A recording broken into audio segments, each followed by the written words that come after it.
Hello everybody and welcome to the United Stand countdown to kick off against FC Copenhagen in a must-win Champions League game. I am Sam. Some of you may know me for leaking the team and bringing you guys exclusives such as the Anthony stuff, the scouting stuff and all the team news. Faz will be here in place of me, but he is stuck in traffic. So for the meantime, you have me and I'm joined by our good friend Jordan. Jordan, how's it going? How's the trip here? Yeah, all good. Come up from Cardiff to jump on the build-up show on the fan forum. So nice to actually meet you for the first time as well, because I did think at one point that you were just sort of a bot account, but by one of the guys in the studio. So it's nice to actually put a name to a face. Thank you very much. And yeah, obviously really nice to meet you too. So, as it's my job to leak team news, I'm going to bring you some team news. I understand, United Stand understands that Raphael Varane and Sergio Reguilon are fit and start for Manchester United for tonight's game. Jordan, Raphael Varane, Sergio Reguilon, just how big of a boost is it to have them in the starting 11? Huge boost to have somebody like Varane with his European experience. I think he is our best defender. I know we have issues with him with his fitness, but I feel safer when he's in the back four, and I'm sure the other defenders around him. And as for Reguilon, I think apart from Luke Shaw, he's our best option at left back. I think the way he's come in on loan, and people say, oh, he's playing for a contract, he's playing for a move. Well, that suits us fine. That's exactly what you do when you bring a loan player in.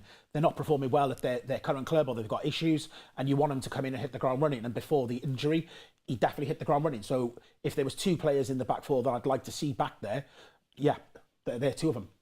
Amazing stuff. So I think Jordan, let's just run through the starting 11 that I've just been sent. Andre Onana in goal. I don't think it's time for Bayern Deer to start in a game as big as this. Yeah. Sergio Reguilon fit and starts at left back. Raphael Varane and Harry Maguire at centre back. Diogo Dalot back to his normal position at right back. Then the Scottish goal scorer himself, Scott McTominay, in midfield alongside Amrabat, and with the front four of Bruno, Rashford, Hojlund and Anthony. So no Mason Mount in the Manchester United starting 11. What's going on with Mason Mount? Why do you think he's not starting? Well, first of all, I think it is a tricky one for Ten Hag, because he's put his neck out there and signed him and spent big money on him. So I didn't think we'd be in a position this early in the season where if he wasn't performing well, he'd be dropped. Because effectively that's where it is, because there's no news that he's injured. It's just at the moment, he can't seem to find a system to get the best out of him. And Ten Hag's in a position where he's stuck between a rock and a hard place, where he needs results, but he also wants to play in a certain way. And I just feel like he's brought Mason Mount in to play a certain style of football, but those players around him are not enabling Mason Mount to play the way he wants to play. And because of recent results, I think he just thought, do you know what, I've got to go back to basics and just get points on the board. So he's had to drop him. Yeah, I mean, it's the interesting thing that with Mason Mount, and with that team news and with the news that Rafa Varane and Reguilon are fit, I was going, when asked earlier in the studio, by our United Stand team, I was saying maybe a 1-0 Manchester United, because early rumours were that we were unchanged from the weekend, but thank God we're not. Yeah. I'm probably going to see this game now as possibly us scoring 2 or 3, Jordan. How do you see it going? I predicted 2-1. I just think we can't buy a clean sheet for love nor money at the moment. So I do feel like Copenhagen will score a goal. But I just feel like these European nights at Old Trafford are special. I've seen some amazing nights here. The crowd get up for it. The team should get up for it. And I think we can score 2 or 3 goals. I know we have struggled to score goals, so I think a 2-1 win. But we also got to remember that this is not a foregone conclusion. This is everyone's cup final.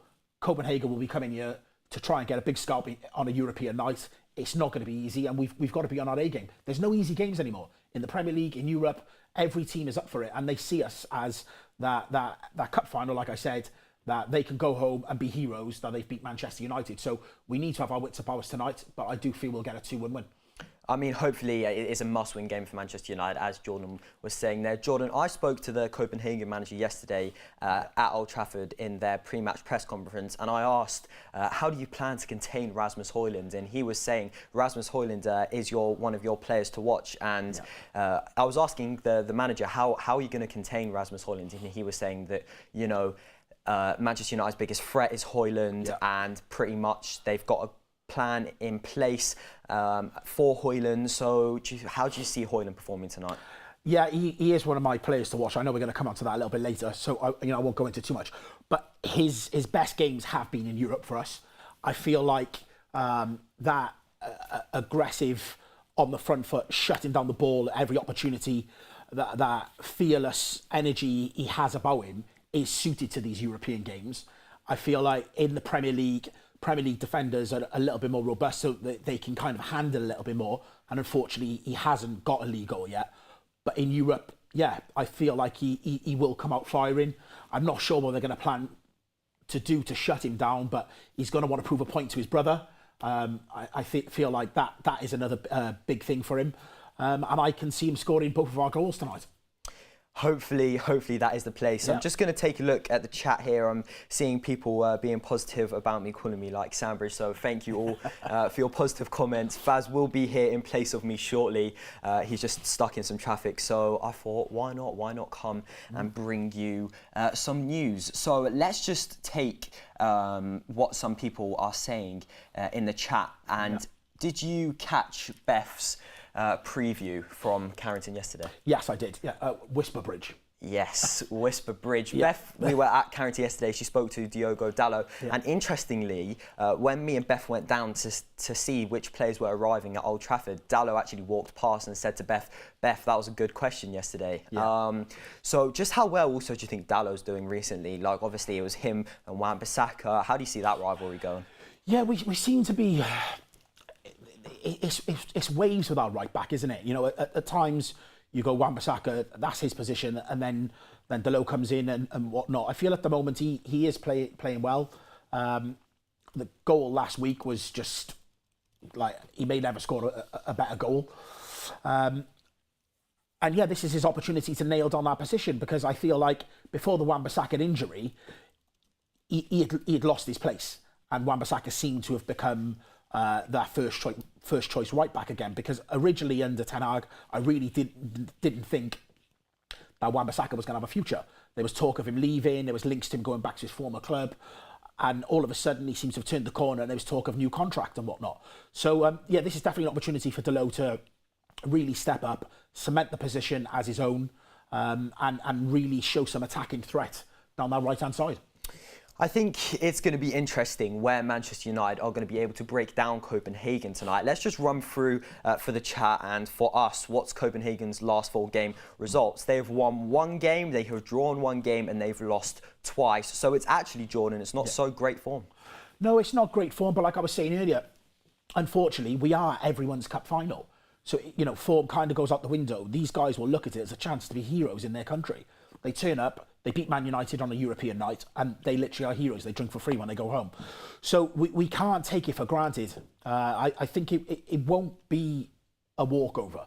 You know, there'd be times in years gone by, you'd look at a team like Copenhagen coming to Old Trafford, and straight away you'd be like, 4-0, 5-0, we're going to roll them over. We have to show them some respect, definitely. A little stat for you, a little stat for the chat. The last time, I think this is updated, the last time we played Copenhagen at home, it says was 2020. Producer Greg, is this being updated for Copenhagen, or is that Sheffield? Okay, yes, so the last time we played Copenhagen at home was in 2020, and we managed to scrape a 1-0 win. And the last time we lost to them, we lost 1-0 in 2006. So the last meetings, they haven't been great, but hopefully, as you say, Manchester United should be able to get a win today. If that was 2020, was that behind closed doors then? I'm not too sure, to be honest with you. Do we know that, Greg? In the group stage. In the group stage. Right, yeah. Okay. Yeah, yeah, like I said, it's not going to be easy. It's not going to be easy, but you know, you hope that it's going to be an emotional night in the stadium, full house, and you hope we can get it for it. I looked at the table earlier before we went live, and it's embarrassing. You know, we are rock bottom. If we're to do anything and have any chance of progressing, we've got to start picking points up like yesterday. So yeah, I think it's now or never. Exactly that, it's now or never. It's do or die for Manchester United tonight. Manchester United, Diogo Dalot screamer on Saturday night against Sheffield United away. We won 2-1. What were your thoughts on the game? Were you impressed? Were you not impressed? Who was your standout player? Tell the chat. How did you see that game? The Sheffield United game? Yeah. No, I wasn't impressed in the slightest. It was painful. Painful to watch. And we were lucky to get a win. I think that's a team that, Newcastle they put 8 goals on them.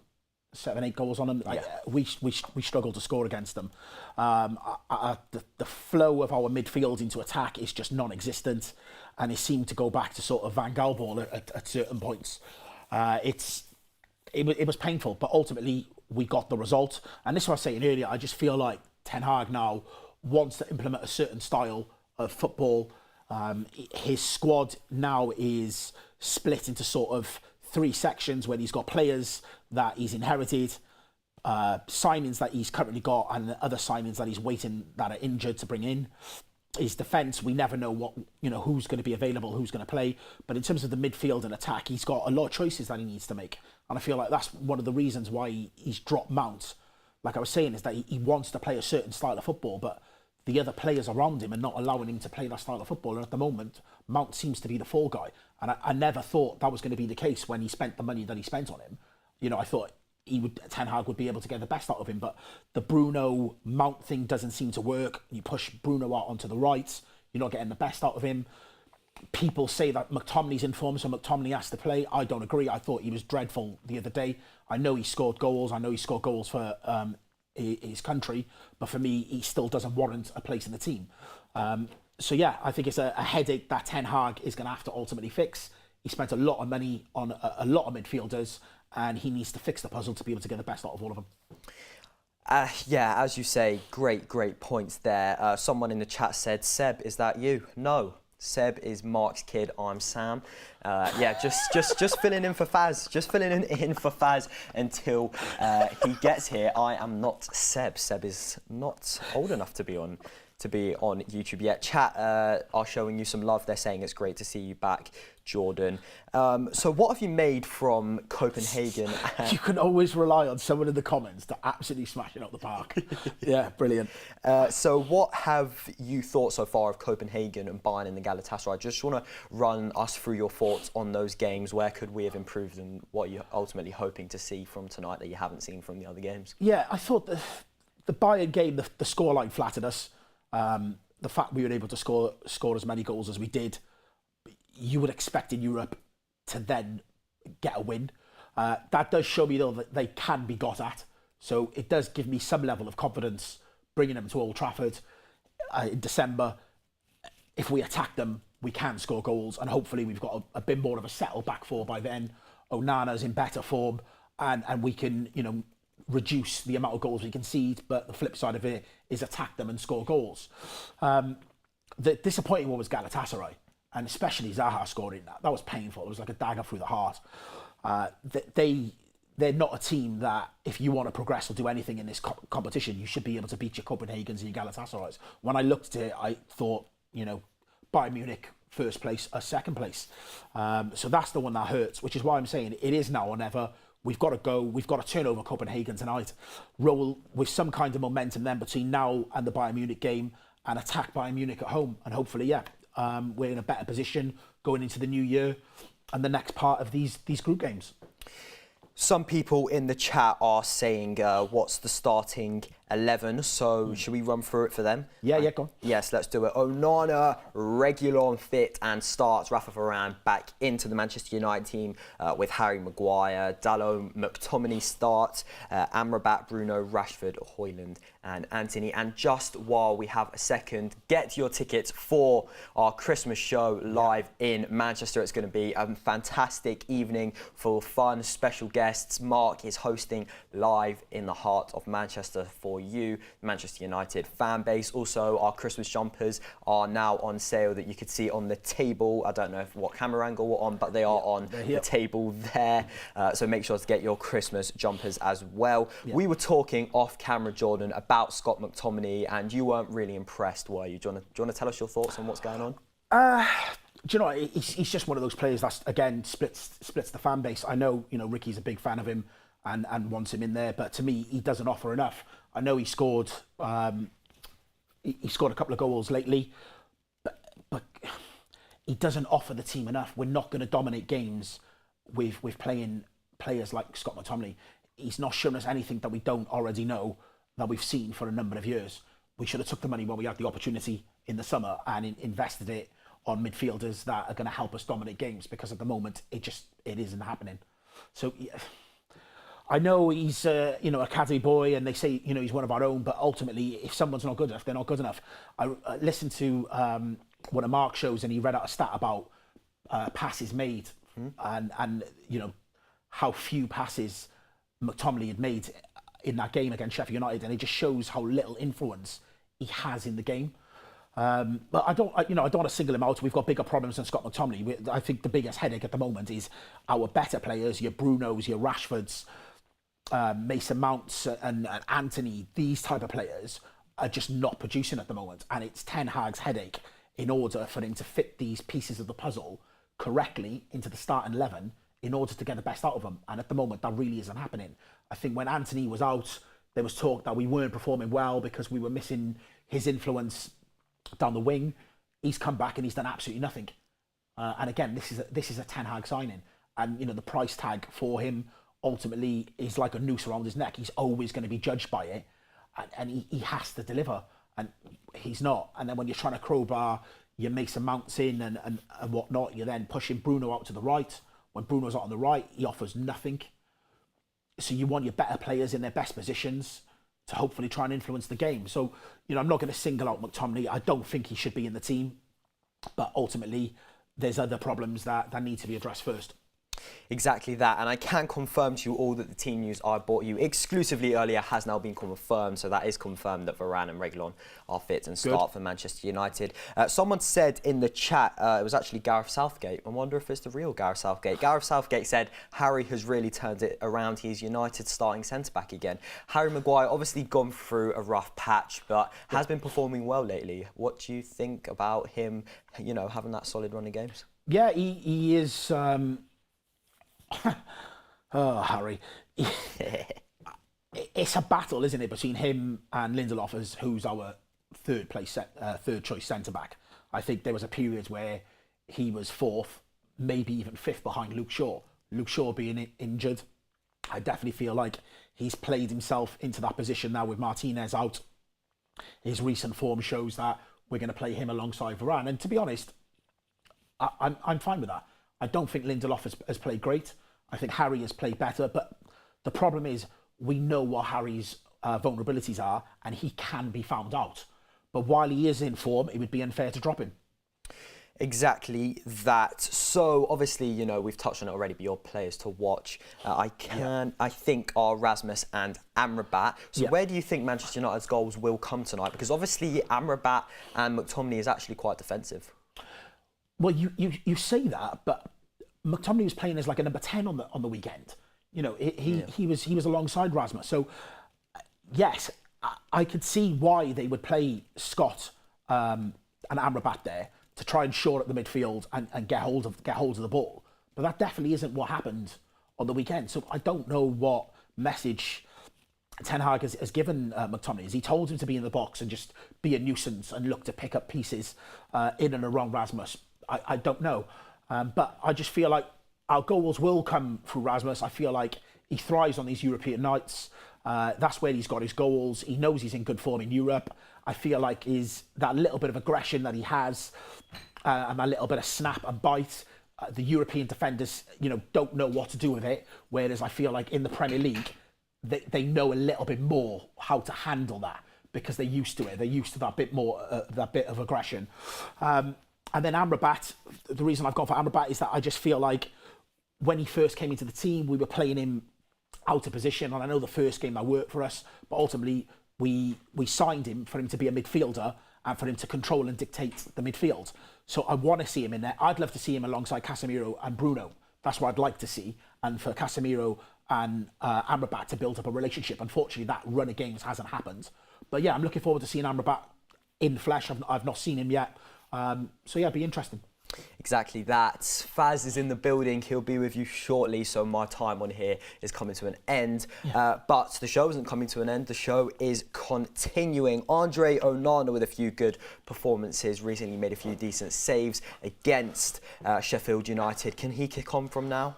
I wouldn't say a few good performances. Okay. I would say that he's he hasn't made mistakes, but that's obviously what is expected when you spend £50 million pounds on a goalkeeper. I feel like he came in and it was a confidence issue. What we need to see now is that over these next couple of games, I mean, we're still conceding, but we're not conceding through anyone making howlers. We're just conceding because you naturally are going to concede goals in games. So, yeah, I'm hoping he does grow. I'm glad that Ten Hag stuck with him and didn't drop him when the going got tough. He's allowed him to try and play himself into form, but ultimately that decision had to be made because, like I said, he's put his neck on the block. He's made a decision that, you know, a lot of us didn't feel he needed to make. I was one that said, look, he had fires all over the pitch. He needs to pick which fire he decided to put out. He decided to go for the goalkeeper. For me, that was a problem that he could have addressed in 12 months' time. He went for it now. He spent £50 million of our transfer budget on a goalkeeper. He had to stick through him. Okay. How you doing? There we go. Just like magic. There we go. I'm here. Hello, everyone. Thank you very much, first and foremost. Oh, mic. We're mic down, Faz. Mic is on. Is it on? Yeah, it's on. Mic is on, most definitely. Are we having some technical stuff? Can you just let the chat know that my mic is on? I think Faz is having difficulties with mic. We're just checking it's on. Definitely on, yeah. Yeah. Give me your mic. Mic check, 1, 2, Right, 3. we're just gonna swap mics for Faz. But yeah, no, I think Onana now it will hopefully grow into it. Like I said, we are still conceding goals, but at the moment, each game that goes past, he hasn't made a mistake. He'll naturally grow in confidence. I think the interesting thing is seeing that photo yesterday with De Gea and a load of current first teamers. It shows how important De Gea's presence was and how much influence he had on the team. And you can see that decision that was made, you know, those players then will look at Ten Hag and question, was that the right decision? Faz, we got you back? Yes, hello, ladies and gentlemen. Thank you very much. Firstly, sincerely apologize for coming in late, but on the other hand, thank you very much to Sam for holding it down for me today. Can we all get a load of clapping emojis in the chat for Sam, because he did an absolute fantastic job. So thank you very much, Sam. But I am here and I am going to break down the game and speak on lots of things about the Copenhagen game. A real emotional game today. You know what? Firstly, I know it's my fault for coming late, but it seems like the entire world has turned up outside Old Trafford. I have never seen this many people outside Old Trafford, and it's a specific reason why, is because it's our first home game since the passing of the legend of football, Sir Bobby Charlton. So you can tell there's an emotion and there's feeling outside Old Trafford. Everybody's mourning, everybody's, you know, real heartbroken, and I think all of this is gonna come onto the stadium today. You remember last season, for example, when we played the Liverpool game at home and everybody was like, we're just going to lose this game. And then Rashford scored, he took the corner flag and threw it, and it just lifted a whole bubble. That's, I think it's almost like there's a bubble outside Old Trafford that needs to be addressed by these players, and they need to go out and put a fantastic performance. So thank you first, Sam, for holding it down. Thank you, Jordan, for coming. Me and you haven't done a show before, so we've not. This is our first time. Link up people needed. Yes, a first of many. I hope. I was listening to the show as I was coming up to the studio, and you mentioned lots of things that I wanted to pick up on. Things about the manager addressing positions that he may not have needed to. Issues about, for example, Mason Mount, you mentioned that he seems to have taken the fall. Whilst I was listening to all that, I have thought of a question for you. Do you think Erik ten Hag is making decisions this season that he should have made last season? Yeah, I feel like very similar to how this last season started. You know, when he lost the first two games and he got slapped, and he tried to play this football from the back and whatnot, and then after the second game he was like, right, this can't happen, I need to shut up shop. I feel like he's found himself in a very similar position this season, but worse, because it's gone on for longer. So he's had to make decisions to stay in a job ultimately. The pressure cooker of being a Manchester United manager is like no other job. You know, you lose two games and it's a crisis. We're on the front page, the back page, you know, everybody's got an opinion on it. So I feel like he's had to make decisions. And this is what I was saying about Mason Mount, was that unfortunately, yes, he signed a player that he wants to play in a specific way, but players around him are restricting the ability to get the best out of Mason Mount. So someone's got someone's got to take the fall, and it looks like it's Mason Mount. Do you think it's almost him protecting his, massive signing, Mason Mount, number 7, and you know how Pep does it? Yeah. Buys a player, keeps him on the bench for a little bit, eases them in. Do you think that's what Erik ten Hag is doing with Mason Mount, easing him in instead of just putting him into a system where it's not working right now? Yeah, but I feel if he was going to ease him in, he would have done it from the beginning. He didn't. He's gone out, bold, given him the 7 shirt, made him first name on the team almost. But it hasn't worked. The only thing I would have respect for Ten Hag for, and I feel like, other people may not have picked up on this, is that under Ollie, when the crap was hitting the fan with Maguire, Ollie rolled out Maguire every single game and didn't have the balls to drop him because that was his £80 million signing. We've got to say to Ten Hag, well, look, he's been playing Mount. It hasn't worked. He's dropping him.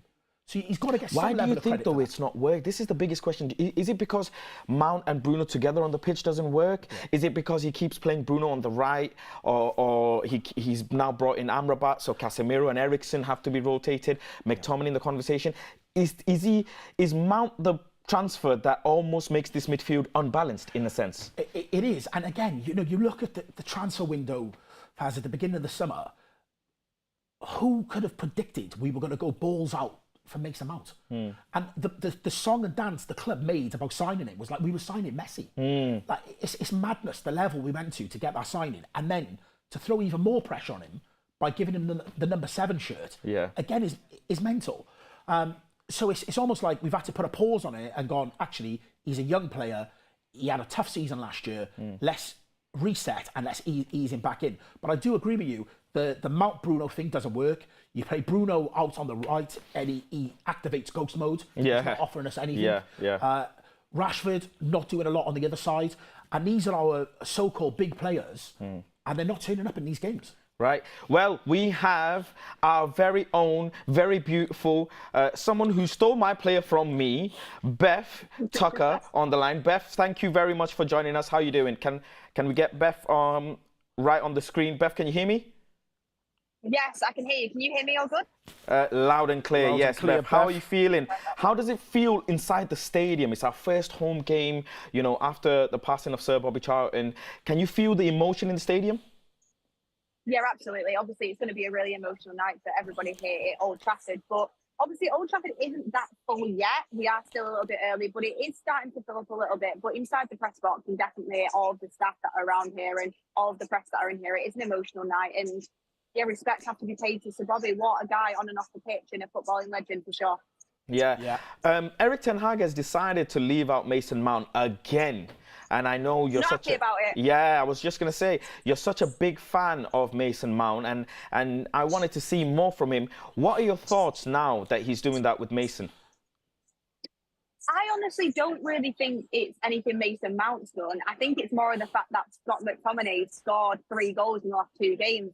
To be honest with you, although the one thing I would say is that I personally would start Mount over McTominay because I think Mount's a better footballer. I know Scott McTominay scored the goals, but I think you can do that from a bench position, which I feel like is his best position coming on to do that. 9 passes in the last game. I know he was playing a bit more of a forward role, but for me, it's just not giving enough to the team.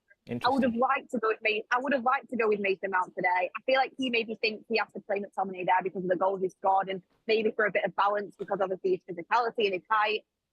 Honestly, but what I'm shocked about is Anthony on the right. For me, Anthony hasn't done enough to solidify that start in the 11. And I would have preferred to honestly see Mount out there today. But I get the fact he's only just kind of coming back in and you want to give him that opportunity. So I'm not like frustrated about it. It's just not what I would have done. But I hope it works out tonight. I really do. Okay. Jordan, do you have a question for Beth? Anything? Yeah, if you dropped Anthony, do you say you would play Mount on the right? I wouldn't. Yeah, I would have. I think I would have. I either would have played. This is the interesting one. People are not going to agree with this, but I either would have gone with Mount on the right, or I would have gone with a front 3 of Hojlund up front, Martial off the left, and Rashford off the right. Because I actually think Rashford's been more dangerous off the right in his partnership with Hojlund when we've seen him there against Galatasaray. That's where he got his crossing from, and he just looks like he's better on that side in order to pass it to our striker. Marcus Rashford's best position is off the left when he's on form, but at the moment where really what we need to be doing is feeding Hojlund, I would have liked to see someone on the right-hand side that can actually cross it into the box with the right foot. Sound like Ricky, but that's why I would have gone with even Mason Mount, you know, could have even gone with Rashford there, could have even gone with Pellistri there, someone that's going to get across into the box. And for me, Anthony, he's just not looking like he's going to get that service to Hojlund, but I hope I see something different tonight. Okay. Any other questions you have for No, Beth? I think the thing with Rashford, I'm looking forward to seeing him link back up with Reguilon. I thought those two linked well and almost became like telepathic. That Reguilon would overlap, and it was like a nice synergy between the two of them. So I'm looking forward to seeing a bit more of that. The Anthony thing, I don't know if it's just sort of a mental thing for what he's gone through, and you know, Ten Hag wants to try and play him through it. But yeah, I agree with you, Beth, that he isn't offering enough at the moment. I really thought that this was the season that he would kick on. I feel like he has got the potential. I don't know if this is the price tag hanging over his head or his personal problems, but you know, I really want it to come good for Anthony. Beth, I want to ask you as well. Obviously, Rasmus Hojlund absolutely lighting up the Champions League at this age already. Huge amount of pressure because he's facing a team that he used to play for. His younger brother obviously still plays for the team and played against us earlier on today, where they actually won 1-0. How excited are you to see Rasmus Hojlund today? Do you think he gets another goal? I hope so, and I think he will score today. Yeah, I really, really like Rasmus Hojlund. Obviously, he's young, he's raw. You can see the little bit of an experience in him, but I just think he's got so much potential to be a top player. I think this is one signing that we actually have got right, and we've done it early, which is a good thing. And I do think he will turn into a really top player. Unfortunately, right now, as you can see in Sheffield United game, there's still a little bit of an experience there, like a little bit of anticipation that needs to be worked on, but that'll come with experience. Tonight against his old team, by the way, the fans are already so loud. I don't know if you can see them in that corner. Unbelievable.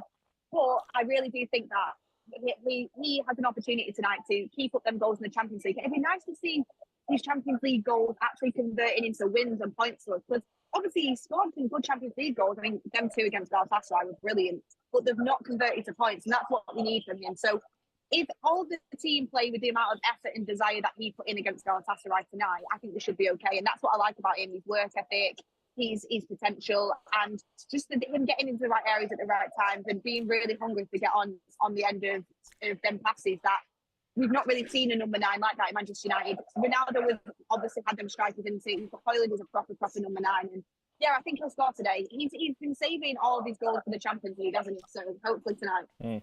And finally, Beth, before I let you go, score prediction, please. My score prediction, I'm going 2-0 Man United. I think goals from Hojlund and Rashford kickstart the season off. 3 wins in a row. Derby on Sunday. And yeah, I miss you guys in the studio. Have a great rest of the build-up show. Jordan, love you lots. Faz, love you lots. Hopefully we win the game. 3 points, and you know we can get excited for the derby on Sunday. It's all about positivity around it. Yeah, thank you, Beth. And if you do see Diogo Dalot in the mix zone, please get me a shirt because you owe me one. Thank you very much. Anyways, Beth. Yeah, good luck with the game. So there's Beth reporting from the media section in Old Trafford. She'll be covering the game and bringing us hopefully some interviews as well after the game. So thank you to Beth for that. Jordan, let's talk a bit of tactics now. Let's start getting into the nitty-gritty of this game. Yep. Because that's where we're gonna either win or lose, right? Okay. So I did a bit of digging on Copenhagen, and the way they play is it's fairly interesting.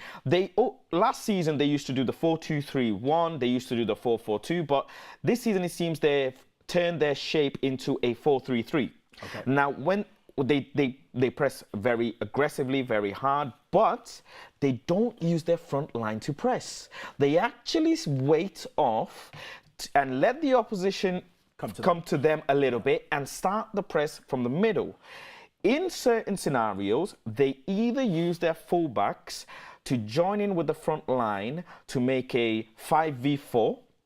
Okay. So there's the 3 forwards and then the 2 fullbacks. They make a 5v4 with your centre backs, or they'll use the 2 midfielders, leaving one centrally singular, and use the midfielders and make a 5v4 if they want to be aggressive. Okay. With Harry Maguire playing, I can see where this is going. Yeah, you do see. With Harry Maguire playing and us trying to play from the back, which we haven't been doing for the last few games, how do you see this game panning out? Do you expect Man United, now that I've told you this, do you expect Man United to start hoofing the ball long again? Or do you think we'll utilise Rafa Varane and start using his abilities on the ball? Yeah, you want your Varane and your Amrabat to be able to pick out your Anthony and Rashfords. So where if they press forward, it'll leave gaps behind. And with their blistering pace, in, like you said, an emotional Old Trafford on a European night, you'd like to think that those boys can, counter-attack in those pockets behind. And Rasmus scored a couple of goals, because I've backed him to score twice tonight. I really feel he's going to step up and do some bits. Harry Maguire does worry me. I know he's the form centre-back out of him and Lindelof, and I totally get why he's playing. And to be quite frank, he's earned the right to play at the moment. However, we know his limitations, and we know he can be found out. We know he can make mistakes. I just hope that this run of form continues, and we can pick up 3 points. That league table at the moment in the Champions League, well, and the Premier League, to be honest, makes for really sad reading at the moment. We need to get some points on the board. So yeah, Harry Maguire is a concern, but him alongside Varane gives me a lot more confidence. Okay. Someone with a super chat says, Humphrey says, I'd start Mount over Bruno. Thoughts? Quickly. Bruno? Big risk? I'd start Bruno. Not Mount? No. I have got a question for you, though, about Mount. Please. Okay. So over the summer, at one point, we were linked to Maddison, Mount, Kane, and... Rabiot as well? No, one other English player. Rice. So they would say, we can't sign 3 or 4 England players. We're not Southgate FC and whatnot. Is there an argument to say that we signed the worst out of the 4? Yes. Brilliant, thank you. Not because of the players' attributes. Yeah. Absolutely not. Yeah. I always say this. I have nothing against any player. I want the best player that will fit the manager's system. Yeah. And I think if you were going to look for we still haven't got a single ball-carrying midfielder. Not one. Yeah. Funny enough, a lot of people disagree with me, but Scott McTominay is actually our best ball-carrying midfielder. He just overdoes the ball. He carries it too much, too forward, and he ends up losing it. Similar thing Marcel Sabitzer used to do. Carry the ball a bit too much and then losing it. Bruno Fernandes is not going to carry the ball. Yeah. Now we have Sofian Amrabat. Maybe he's a bit more competent on the ball, but he's not a further forward playing midfielder. He's one to sit back a bit. Casemiro's definitely not going to do that. Yeah. Remember Everton game last season where Onana's pushed him off the ball very easily. He's not press resistant. Eriksen, not going to happen as well. Yeah. We don't have a ball-carrying midfielder, and that's where the problem is. And I just saw Maddison last night, and my creme de la creme when it comes to playing that sort of football. Yeah, he is an absolute baller. And to be honest, when we were potentially linked to him, a lot of people, I know Mark was one of them, was sort of like, he'd never be able to do it for, a top team and whatnot. And it's Leicester, it's this, it's that. We should have done everything we could to have signed him. He is a baller. He is a baller. Yeah. We missed out on him massively for the price tag that it was as well. Yeah. Now, looking at Copenhagen, they scored first in both of their Champions League games. Yep. Scoring 2 goals against Galatasaray away is no joke for any team at all. And Galatasaray showed their form by coming back and drawing that game. Yeah. You spoke about how this is like a cup final for Copenhagen. Yeah. Looking at how the table is shaping out to be, and also, if I'm not mistaken, let me just bring up this table. Hold on 1 second. There we go. Looking at the way the table's shaping out to be, Bayern and Galatasaray are drawing. Yeah. Copenhagen may feel like this is it for them if they want to make it out the group stage, go forward. Yep. So this now already makes it a bit more enticing and entertaining for them because they've already got a point, right? We have 0. Yep. And it almost builds on the pressure that's on us. Because let's say, for example, if Galatasaray and Bayern actually end up drawing, and they share the point, that makes it even more harder for Man United to try and beat the rest of them because it builds the pressure overall in the long term. Because everybody's fighting for the first spot in that position. Yeah. So how do you think Erik ten Hag plans out, in terms of setting up the team to score early? Because both games Copenhagen scored first. Yeah. Manchester United do not play well when we concede first. Yeah. Especially, I know Forest was an anomaly. Yeah, it was Old Trafford. They scored 2 goals early. Yeah. But Head Drop FC is lurking. It is. Just interesting you say that. I was on the train on the way up here. I was talking to a United fan, and he said to me, "What do you think the score was going to be?" And I said 2-1. I said, "I don't think we'll keep a clean sheet, but I think we'll win." And he said, "Oh no, we'll beat them 4-0." He said Copenhagen are like the San Marino of the group.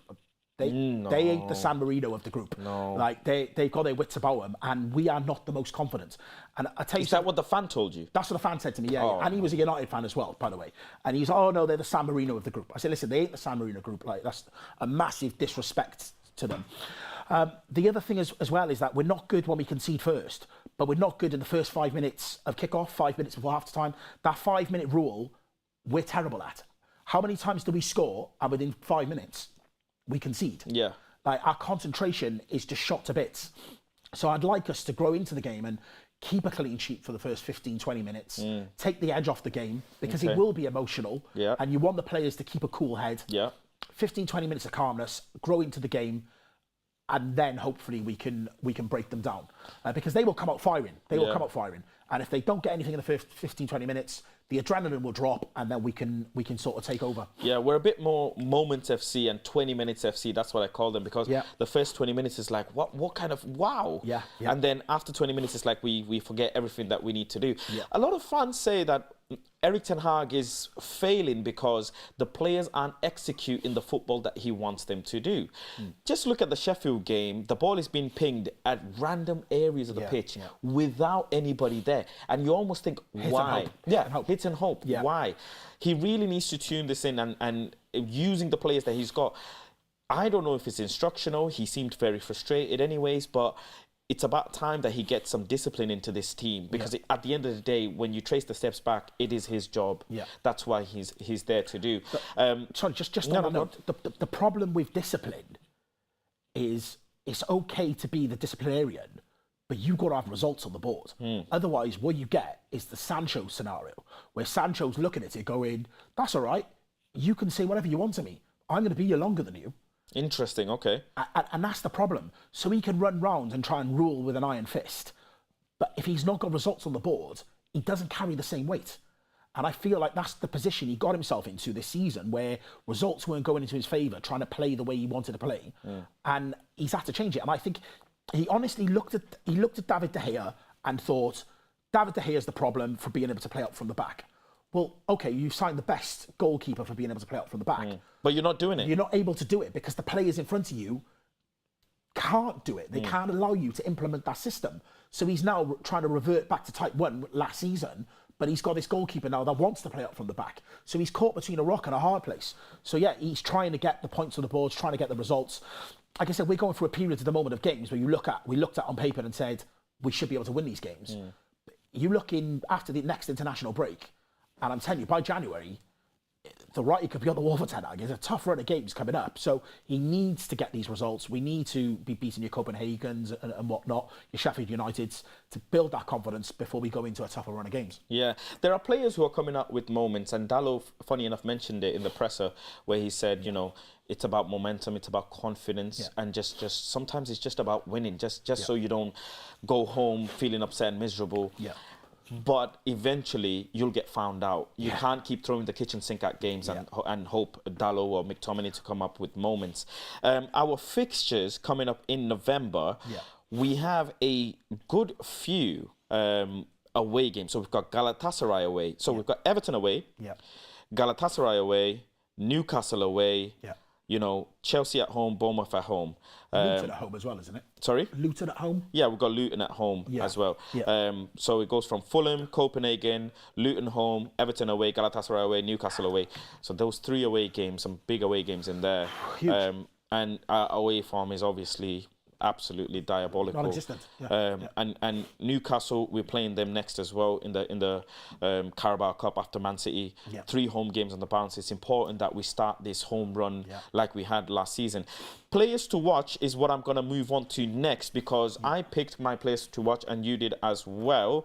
I picked Anthony and Rasmus Hojlund as my players to watch. Who did you pick? I picked Rasmus and Amrabat. And Amrabat. Yeah. Let's start off with you then. Talk to me a bit about Sofian Amrabat, because when we were linked with him for so long, apparently another player that was going to be our saviour, another player that was going to transform our midfield. And I hate talking down on any player or anything, but he is nowhere near at all the player that we were originally looking at, the Frankie de Jongs.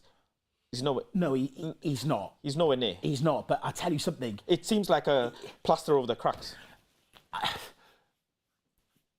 I hear what you're saying, but if he'd gone to Liverpool, we'd be sat here now going, that was the midfielder we needed. He's balling out at Liverpool. Fair point. And I just feel like this is the type of game where, you know, he can step out of Casemiro's shadow and he can actually influence a European game. He's used to the pace of European football.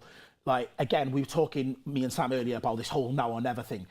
Someone like Amrabat, like, this is the kind of game he should be grabbing hold of by the scruff of the neck and dominating our midfield. When was the last time, you know, we seen a midfielder, other than Casemiro at points last season, grab hold of a game and dominate it from the edge of our box to the edge of their box? That's what I want to see. I want to see him picking up the ball, spraying passes to our more creative players, and hopefully that then is the foundation for us to build on and pick up a win. And that's the reason why I went for Amrabat, is because he's playing in his preferred position. He can be the man. He's not in Casemiro's shadow. He's not playing left back. Okay, well, what are you going to do? Let's see what you're about. Would you have liked to see a Casemiro and Amrabat pivot 100% at some point? Yeah, that's what I'm crying out for. For example, against City, if you want to really lock up. Yeah. But I don't see Ten Hag the type of, you know, I'm a huge fan of Mourinho and those sorts of managers who can just lock up the shop and make sure you come out with a point at least. Or if you score early, just come up with 3 points. Mourinho was the master of that, right? Park the bus master. And people don't like it. But I'll take it now. I'll take it now. That's what I mean. Now. Not to give Mourinho proper or throw shade at Eric Ten Hag, but I would love to see Manchester United be able to just control a defence. You know, let them attack, let them have the ball, but still be able to keep a clean sheet. I'm fed up of going into these big games and feeling like the only way we're going to get a result is if they don't play well. Do you know what I mean? I want to be able to go into Derby and be like, if we turn up, we win. I feel like even if we turn up, we ain't going to win. Right. We need them to have a bad game. And it's because we can't grab hold of the midfield. So, you know, we talk about Casemiro and we say, you know, he's at a point in his career now where he was never super mobile, but he's even less mobile now. So you need someone alongside him that will do the legwork and whatnot. So we've got an Amrabat now. So, yeah, you can have Casemiro to sit there, but then you need that other pivot that isn't a McTominay or a Fred that has got a bit more about him, that can pick the ball up and can actually hit a pass. So yeah, I would like to see them both together. Yeah, I don't think we've seen it enough. And funny that McTominay's on the pitch today. Copenhagen, funny enough, they are very good at line-breaking passes, and not short but long. They will try and play the ball straight to their front line from their defenders. Then they're and Scott McTominay being on the pitch. Not having that many touches on the ball, not passing that much, and people say that he goes missing in games. He's going to have a very important part to play today to make sure he can mark his man and Bruno as well. Because Bruno Fernandes, again, I predict, like I did against Sheffield, and it happened, is Bruno Fernandes gets this free roam role, and the next midfielder is the one that ends up in the box, which is Scott McTominay, leaving the third midfielder isolated, and that's where our problem is. So it's going to be interesting to see how he sets out, and Reguilon coming back as well. The problem I have now is both Reguilon and Varane haven't played any minute at all over the last few games, and then there was international break. Obviously they weren't doing much then, so now they're straight in with such a high pressured game, hoping that they don't make any, not mistake, but they don't get caught in a lapse of concentration moment, and Copenhagen end up punishing us. The only thing I'd say about Reguilon is that I was here for his first game. I think that was the Brighton game, and I was surprised at how fit he was, considering he hadn't played football. So I don't know if he's just one of those players that is naturally a fit player, but he looked like one of our fittest players on the pitch, considering he'd just come off the couch. But Jordan, don't you think it's motivation? Because he's had a poor loan spell. He's then gone to Spurs. Postecoglou's telling him, sorry, son, you're not part of my plans. He's at his prime years of his life, and his football career isn't actually looking like his prime years of his life, as it's supposed to. Manchester United has just called your phone. You're going to think, this is my opportunity to show the world what I can do. Brilliant. Whatever his motivation is, I'll take it. No problem. I hope we can can it up and pass it around the rest of the team. Because if that's what it takes to get a decent performance out of him, brilliant. But then if you end up giving him a contract, Bro, I will cross that bridge in May. Let's just get to May. I love that. I love that. Let's deal with the here and now. If he's turning up now in October, I'm good. Yeah. Chat from Charles, who's been a member for 15 months. Thank you very much for your loyalty, Charles. Really appreciate you. Says, hello, United stand. I would have started Mount on the left tonight instead of Rashford and Eriksen over Scott. Bayern also winning at Galatasaray. Glazers out. Yeah, Bayern Munich are winning 2-1 with Harry Kane scoring from Mazraoui's assist. Yes. So yeah, Harry Kane is flying, and as it stands right now, they are top of the group with 9 points. Galatasaray with 4 points. Copenhagen obviously with 1, and we are with 0. So if we don't get a result between Copenhagen and Galatasaray, we're in big trouble. Yeah. Funny enough, though, I part of me actually feels like we should have won that Bayern game. What I was saying earlier, to score that many goals, we should have won that Bayern game. You win the game, but it does show you, Faz, that they can be got at. You bring them here in December, freezing cold, full stadium, let's attack them. But let's close the shop up. You want, Onana to not be making any mistakes, and you want a full house, and you want to go at them, because they seem to be scared of the pace. Yeah. Running at them, to score that many goals shows that they will concede. So, will be interesting. My God, Bayern Munich score another goal. And it is now 3-1 with a Harry Kane assist. And the generational talent that he is, Jamal Musiala. We talked about him earlier. He is a baller. Man City are linked with him. Of course they are. Liverpool are linked with him. Yeah. 100 million upwards, apparently so. And Manchester City are favourites at the moment. That's just Anthony and some change. How weird is that? And obviously Man City are eventually going to have to look for a replacement or understudy for Kevin De Bruyne anyways, because of his age. Now he's injured. Well, you see now that he's out in Saudi talking to people, and they want to put a proposal to him ready. Apparently so. But look, I wanted to touch on Anthony as we're on that topic as well. We're coming towards the end of the show, because that's your player to watch, wasn't he? Yeah, Anthony is one of my players to watch, and I'll tell you why. Because one, I look at him as a great knockout, a great cup competition player. He scores weirdly in cup competitions quite a bit, and the one memorable one is Charlton last season from outside the box, that left-footed. He's got it. Yeah. Sheffield coming in on the inside, diag to Rashford with his left foot. Yeah. He does have it. Do you think he's as bad as people actually make it sound? Because we credit a lot of players for work ethic, but when it comes to Anthony, it's more so the problem with numbers. People have an issue with numbers. But then in the other side, he's got better numbers than Sancho's first season. I know, but that's nothing to brag about, is it? I mean, because Sancho didn't light up his first season.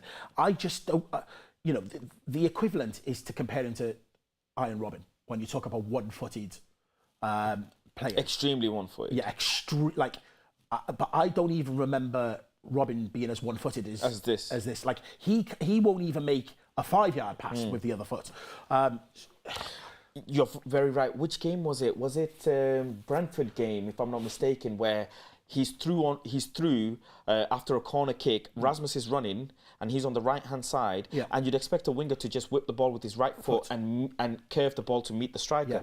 He goes with his outside left foot. I'm just like, why would you do that? Yeah, sometimes even just a simple thing where he'll turn, beat a player, and the player he wants to pass to is 5 yards in front of him, and he almost makes his whole body change angle, and he almost looks uncomfortable. But he's got so used to doing that it's just a habit now, and it's almost like that won't be coached out of him. That is who he is. Yeah. But yeah, he's got all the skills, all the tricks in the book, and I really wanted this to be the season that he kicks on. But I feel like you don't know what mentally people are going through when they're going through certain things and how it affects them, and then you've got 80,000 people watching you every week. And it's tough. So I feel like Ten Hag putting an arm around him and saying, okay, well, I'm going to try and play you through this.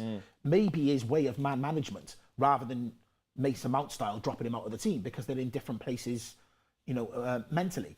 So it will be interesting. But again, you've hit the nail on the head. This is the kind of game he should be turning up for. If they're going to press forward and press from the midfield, there's spaces behind for Anthony and Rashford to exploit. I want to talk to you about Rashford, actually. Now we've mentioned Anthony. Is he going to turn up tonight? I'll tell you what. Marcus is not a good friend of mine, before I say anything. Yeah. But he has an abundance of credit in the bank. An abundance. 40 plus GA is no joke. And I say this on the shows every single week is, I'm tired of complaining about Rashford's creativity. I simply accept him for the player that he is. Why am I going to ask him to cross with his left foot, for example, like Grealish, when he doesn't? Okay. He can't. Okay, with that same energy then, why do you beef Bruno so much then? That's a great question. The reason why is, one, I don't like how, I don't know if it's instructional, again, now I'm starting to believe that it might be, how he almost decides to do things individually on the pitch. The pressing, the passing, the shooting, instead of trusting his teammates to do that. And more so than anything, I love that he's vocal. I've always, said that. I love that he's vocal and etc. But the manager uses him in positions where we know he's not going to be able to deliver. Yeah, I agree with that. And at the end of the day, there's only so much I'm going to blame the manager. But if the manager tells me in press conference that I'm using players based on how they perform in training, I then expect you to do at least something, because you still have the right foot and you're the highest chance creator in the league. Yeah. Do you understand now? Yeah. He's still a right-footed player. Yeah. So if I'm playing you on the right-hand side, I'm still expecting some decent crosses. Yeah. And I'm not getting that. Yeah. So that's my issue with Bruno Fernandes. I know he can do it because he does it for Portugal. Yeah. But he just doesn't do it for Manchester United. Okay. We could be here all day talking about Yeah, this. we could be. We could be. We'll maybe pick this up another time. Let's see how he performs today. A Faz and Jordan show I'm ready. could be a segment that we make on the United stand, because it seems to be we clearly have lots of questions to ask. But I do enjoy that Marcus Rashford is now using his left foot a lot more. Yep. Yes, it's not 100%, but it shows effort, it shows willingness. That's the most important thing. It's not as accurate as it needs to be, but I don't think he's that player. Erik ten Hag will need to sell him if he wants to bring that system in. My thing about Rashford is that we get the best out of Rashford when he's on the left, when someone is overlapping, because that then creates the space for him to use his pace. So the decoy from the left back, use his pace to attack the box. And that hasn't been happening when Reguilon and Luke Shaw haven't been there. Today, Reguilon's back, and I'm sure we will see a better Rashford today. You reckon? I think so. I do. His decision-making is absolutely dreadful. It's always been dreadful, though. But last season, it was coming off more than it has this season. 40 plus many times. Yeah, but look at the seasons before that. Well, last season he was 40 plus. The season before it was abysmal. Yeah. But then before that it was 20 plus, 20 plus. Yeah. So he's still getting a lot of numbers. Yeah, and if we could get him back in the 20 to 30 category, I'd rather a consistent 20 to 30 than 40, give him 350k a week, and then it hits rock bottom again. I don't want him to feel comfortable. I want him to feel like he's our star man, because he is our star man. I still think we can utilise him if he's played on the right-hand side. But this is something that Erik ten Hag isn't going to do. And also, you do know, I'm sure you know already, but managers come to clubs and they're told these players are going to stay. You've got to get the best out of him. You've got to get, this is how it works. Rashford, Luke Shaw, Bruno Fernandes are the three that I can think of. Even Diogo Dalot, because these players are getting contracts. Bissaka now, on the other hand, isn't at the moment getting a contract, and it seems like what's going on. So I could understand there might be a player replacement for him. There's all kinds of crazy clauses in contract that we're never going to be aware of. Yes. Minutes on pitch, positions, set pieces, all kinds of madness where we look at and we go, why is Ten Hag doing that? Well, he might have a ball and chain around his ankles that he's got to make those decisions. Yeah, and it's interesting because some people said, why would you sell Rashford in the chat when I said it? It's because we're going to sell Martial. Martial is going to have to part ways. I don't think Martial ends up staying. And Rashford, Martial, and the time when we had Greenwood, that fluid front three where everybody's almost unselfish for the other person. Yeah. You're not going to get that now. It's all about getting to Rasmus Hojlund, feed the ball via the air, on the ground, using his ability, back to goal. That's what you're going to be using.